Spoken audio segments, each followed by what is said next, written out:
Hello दोस्तों, मेरे channel शिल्पी श्री विनायक वाणी में आपका स्वागत है। आज मैं आपको एक बूढ़ी सास और 3 बहुओं की कहानी सुनाने जा रही हूँ। आपको मेरी कहानी पसंद आए तो हर हर महादेव जरूर लिखिएगा। साथ ही अगर आपने मेरे चैनल को सब्सक्राइब नहीं किया है तो सब्सक्राइब कर लीजिए और बेल आइकन पर क्लिक जरूर करिएगा, जिससे हमारे वीडियो का नोटिफिकेशन आपको मिलते रहे। तो चलिए दोस्तों, शुरू करते हैं आज की कहानी। किसी गांव में एक बूढ़ी माँ अपने पति और 3 बच्चों के साथ रहती थी। बूढ़ी माँ के 3 बेटे थे। अभी तक किसी की भी शादी नहीं हुई थी, इसलिए घर का सारा काम बूढ़ी माँ को ही करना पड़ता था। बूढ़ी माँ भगवान शिव की भक्त थी। उन्हें तो घर में पूजा पाठ का समय नहीं मिलता था, लेकिन वो शिव चर्चा में जाती थी। बूढ़ी माँ पहले घर का सारा काम करती, सबके लिए खाना बनाती, सबके कपड़े धोती और घर की साफ सफाई अकेले ही करनी पड़ती थी। वो बहुत थक जाती और बहुत दुखी हो जाती। उसी दुखी मन से वह शिव चर्चा में जाती थी। एक दिन बूढ़ी माँ शिव चर्चा में गई तो वो बहुत थकी हुई थी और दुखी लग रही थी। तो वहाँ आने वाली औरतों ने पूछा कि बहन, आप इतनी दुखी क्यों हो? तब बूढ़ी माँ ने कहा, मैं दुखी नहीं हूँ, पर क्या करूँ, काम करते करते बहुत थक जाती हूँ।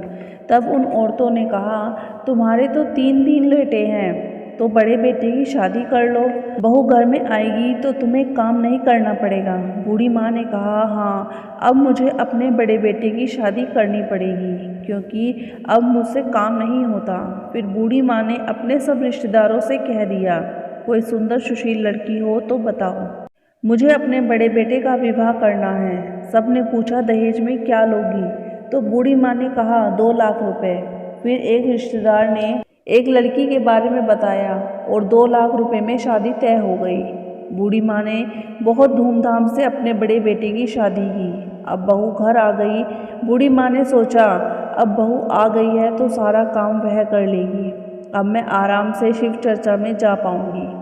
दूसरे दिन बूढ़ी माँ 5 बजे ही उठ गई, सब काम करने लगी, लेकिन बहू 10 बजे सोकर उठी। बहू कोई भी काम नहीं करती। बूढ़ी माँ खाना बना देती तो सबसे पहले खाना लेकर खा लेती। उसे बिल्कुल भी यह चिंता नहीं थी कि मेरी सास ससुर ने खाना खाया या नहीं। इसी तरह 10-15 दिन बीत गए। तब सास ने बहू से कहा, बहू, तुम जल्दी उठा करो और घर का सारा काम किया करो, मुझे शिव चर्चा में जाना है। तब बहू ने कहा, क्यों, आपने मेरे पिता से 2 लाख रुपए लिए हैं ना, मैं काम क्यों करूं? 2 लाख रुपए में 2 साल तक कोई काम नहीं करूंगी। बूढ़ी माँ बहू की ये बातें सुनकर बहुत दुखी हो जाती है और सारा काम करके शिव चर्चा में जाती है। उनको दुखी देखकर फिर से सब औरतें ने पूछा, बहन, अब आप क्यों दुखी हो? अब तो बहू आ गई है, सारा काम तो वही करती होगी, तुम्हें अब क्या परेशानी है? तब बूढ़ी माँ ने कहा, क्या बताऊं बहन, बहू कुछ भी काम नहीं करती। 10 बजे सोकर उठती है और मैं खाना बना दूं तो सबसे पहले खा लेती है। तब सारी औरतें कहती हैं, बहन, फिर अपने मंझले बेटे की शादी कर दो। सब बहुएं एक जैसी नहीं होती, वह काम कर लिया करेगी। फिर बूढ़ी माँ ने फिर से अपने रिश्तेदारों से लड़की देखने को कहा और कहा, इस बार मैं 4 लाख रुपए लूँगी। फिर एक संपन्न परिवार मिल गया और वो 4 लाख रुपए में शादी करने के लिए तैयार हो गए। फिर धूमधाम से बूढ़ी माँ ने अपने मंझले बेटे की शादी कर दी। और जब मंझली बहू घर आई तो बड़ी बहू ने कहा, मेरे पापा ने मेरी शादी में 2 लाख रुपए दिए थे, इसलिए मैं 2 साल तक कोई काम नहीं करूँगी। दूसरे दिन सुबह मंझली बहू 12 बजे सोकर उठी और वह भी कोई काम नहीं करती। अब भी सारा काम बूढ़ी माँ को ही करना पड़ता था। 10-15 दिन बाद बूढ़ी माँ ने अपनी मंझली बहू से कहा, बहू, बड़ी बहू तो कोई काम नहीं करती, लेकिन तुम तो जल्दी उठा करो और घर का सारा काम किया करो, मुझे अब काम नहीं होता, मैं अब बूढ़ी हो चुकी हूँ। तो मंझली बहू ने कहा, माँ जी, मेरे पापा ने भी तो आपको 4 लाख रुपए दिए हैं, मैं भी 4 साल तक कोई भी काम नहीं करूँगी। बूढ़ी माँ बहू की बात सुनकर बहुत दुखी हो जाती है। अब बूढ़ी माँ को और ज़्यादा काम करना पड़ता था, वो बहुत ही थक जाती। तब बूढ़ी माँ शिव चर्चा में गई तो गुरु बहनों ने फिर से पूछा, क्या बात है बहन, अब तुम उदास क्यों हो? तब उन्होंने कहा, क्या बताऊं बहन, ये बहू भी 12 बजे सोकर उठती है और कोई काम नहीं करती। अब उन औरतों ने कहा, अब तुम अपने छोटे बेटे की शादी कर लो, शायद वो सही निकल आए।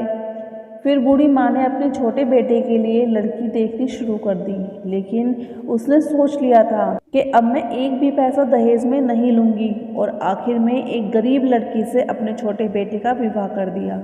बहू घर में आ गई। वह बहुत गरीब थी और संस्कारी भी थी, और बड़ी दोनों बहुओं को अमीरी का घमंड था। सुबह जब बूढ़ी माँ झाड़ू लगा रही थी, छोटी बहू आई और बोली, माँ जी आइए, झाड़ू मैं लगाती हूँ, आप कोई काम मत कीजिए, सारा काम मैं कर लूँगी। फिर छोटी बहू घर का सारा काम करती, सास ससुर की सेवा करती, जिसे देखकर बूढ़ी माँ बहुत खुश होती है और खुशी खुशी वह शिव चर्चा में जाती है। तो सब औरतों ने पूछा, क्या बात है, आज तो बहुत खुश लग रही हो।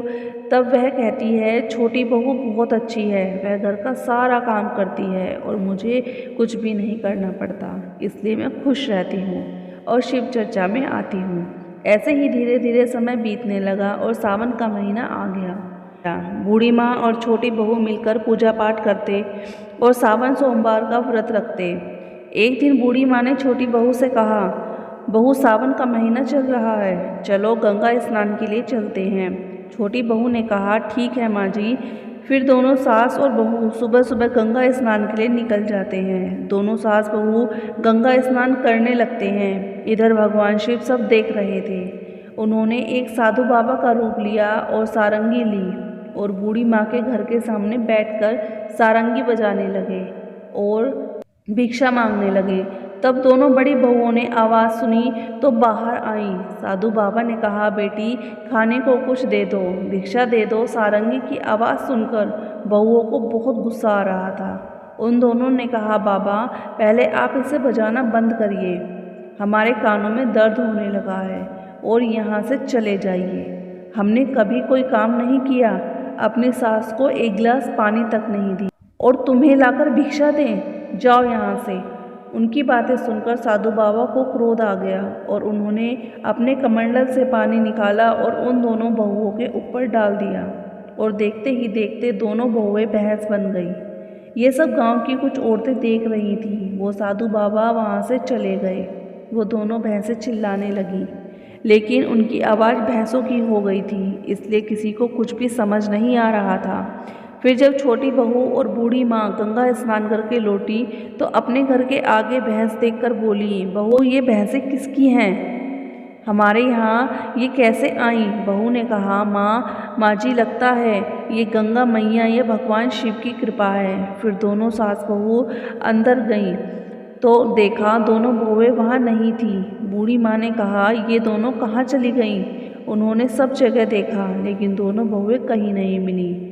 फिर बूढ़ी माँ गाँव वालों के पास गई। तब गाँव की औरतों ने बताया कि तुम्हारे घर एक साधु बाबा आए थे, वो भिक्षा मांग रहे थे और तुम्हारी दोनों बहुओं ने भिक्षा नहीं दी और उनका बहुत अपमान किया।